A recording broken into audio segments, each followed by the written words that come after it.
నంద్యాల జిల్లా కొలిమూర్ల మండలం నాయనపల్లి గ్రామానికి చెందిన చిన్ననాగిరెడ్డి గారి యొక్క వర్ధంతి సందర్భంగా ఆయన గారి భార్య లక్ష్మీ పుల్లమ్మ గారు మరియు కుమారుడు సుధాకర్ రెడ్డి గారు కలిసి ఈరోజు అంధ మహిళల మరియు చిన్నపిల్లల ఆశ్రమంలో భోజన సదుపాయం కల్పించడం జరిగింది.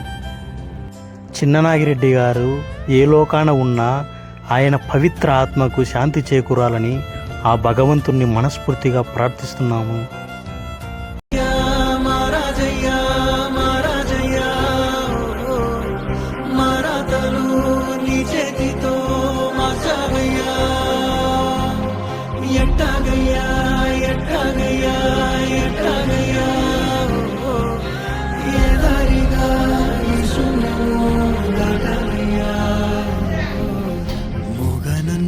కబడి గంట నువ్వు లేనిదే సగనన్నదే